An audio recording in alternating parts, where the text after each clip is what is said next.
महाराज जी के बारे में संत महात्मा बताएंगे, क्या बताना चाहिए बताओ। रामचंद्र भगवान की जय, सदगुरुदेव की जय। महाराज जी के चरणों में मैं बचपन से आता जाता रहता था और बचपन से आसपास में कहीं भी कथा कीर्तन होती सुनने के लिए जाता था। फिर बाबूजी गाड़ी लाए, सेकेंड हैंड महिंद्रा गाड़ी, वो मेरे को चलाने के लिए रखा था। तो 90 से हमने गाड़ी चलाया, 90 से 95 तक, और सारी सेवा करता था। गाय के गोबर भी उठाते थे, गौ से गाय भी चराते थे और थेपड़ी भी थेपते थे, मंदिर में कचरा भी निकालते थे, सब का काम करते थे। और बाबूजी की इतनी तपस्या थी, बहुत बड़ी तपस्या, जो कहने में नहीं आता। बाबूजी सुबह 4 बजे उठ जाते थे और मैं चरणों में सोता था, हमको भी उठा देते थे। और दिन भर आने जाने वालों को मीटिंग रखते थे, मंदिर बनाते, गांव मंदिर बनाते और मंदिरों का काम करने वाले की मीटिंग रखते थे और कथा कीर्तन करने जाते थे। और रात के 2 बजे तक कथा करते थे, 2 बजे तक कथा करते थे, वापस आते और 2 बजे सोते, 4 बजे वापस उठ जाते थे। इतनी तपस्या, इतनी मेहनत की बाबूजी ने, जो कहा नहीं जाता, वर्णन नहीं होता किसी से। इसलिए बाबूजी के ये सब तपस्या का ही सब साकार रूप में दिख रहा है। जो भी कार्य हो रहा है वो सब साकार रूप में दिख रहा है। और हम बाबूजी हमको बहुत लाड प्यार से रखते थे, बहुत प्रेम से रखते थे। इसलिए बाबूजी की लीला अलग ही है। और बाबूजी ने फिर एक बड़े शिष्य थे सीताराम दास जी महाराज, चांदी रहते थे सबसे, तो उसके पास हमको रख दिया।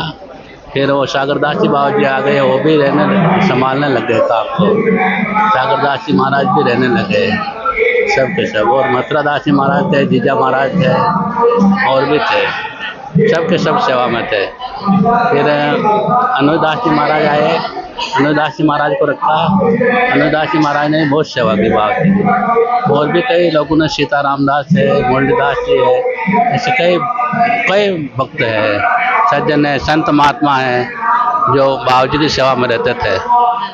और बाबूजी की इतनी मीठी वाणी थी और तेज वाणी थी, तेज आवाज़ थी और मीठी वाणी थी। तेज आवाज थी, बाबूजी की मीठी वाणी थी। हाँ, मीठी वाणी थी, वो सबको आकर्षित होते थे। इसलिए बाबूजी जैसा महात्मा संत। बाबूजी ठाकुर जी को क्या क्या बुलाते थे?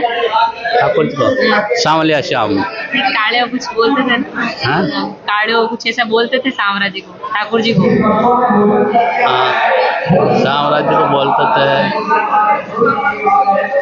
हाँ, काड़े बोलता था। हाँ, कभी कभी बोलते थे।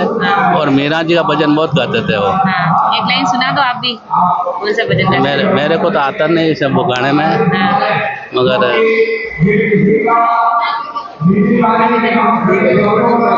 क्या है वो सब बता दो। आप बताओ क्या गुरुजी, आपका नाम बताओ। मेरा नाम आशुतोष चारण है, भीमखंड में रहता निवासी हूँ। गुरुदेव महाराज श्री के अनेक प्रकल्प हैं, जैसे कि आप वहाँ देख पाएंगे कि श्री बिहारी गौशाला है, चेतन वेद गुरुकुलम, अनेक प्रकार के गुरुदेव के प्रकल्प है जिनको अपन को आगे पूर्ण करना है, जिसमें सेवा सद्भाव के साथ अपन उसको कर सकते हैं। और आने वाले टाइम पर अगर आपने देखा हो सोशल मीडिया अनेक प्रकार प्लेटफॉर्म पे एक प्रस्तावित मंदिर है, तो उसकी हाइट लगभग 11 फीट बताई जा रही है कि जो ऊंचा रहेगा। उसके नीचे महाराज जी की जीवन कथा, यानी जन्म से देवगमन तक की उनकी जो सारी, जो जैसे कि महाराणा प्रताप म्यूजियम, महाराणा प्रताप गौरव केंद्र म्यूजियम में है, सेम उसी प्रकार का म्यूजियम यहाँ आने में संभावना है और होगा। यहाँ बनेगा, एक म्यूजियम बनेगा जिसमें बाबूजी की पूरी जीवन कथा का अभिलेख होगा।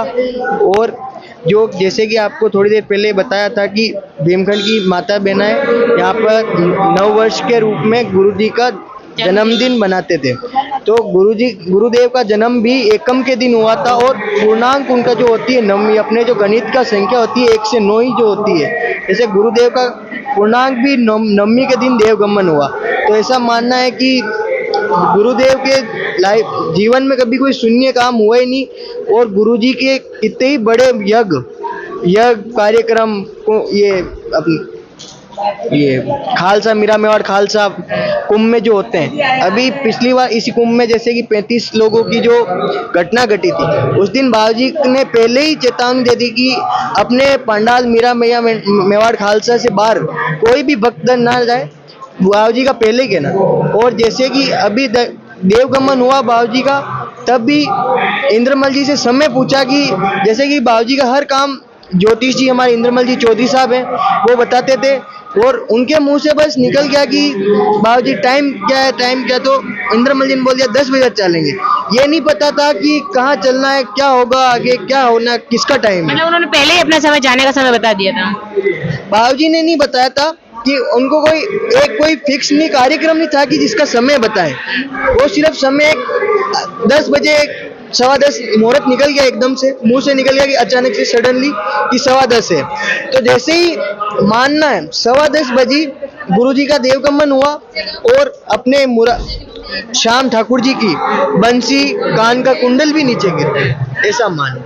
और आशा है कि सभी भक्तजन और हम सब मिलकर कल का प्रोग्राम जो है मेहनताई का प्रोग्राम में वो बड़े सहयोग से करेंगे, बड़े धूमधाम से करेंगे, और गुरुजी के जो भी प्रकल्प हैं उनको पूर्ण करने की कोशिश करेंगे। और गुरुदेव से यही आशा करते हैं और आशीर्वाद मांगते हैं कि जो आपके प्रकल्प हैं आप साथ बैठकर हमें पूरे करवाने की हिम्मत दें।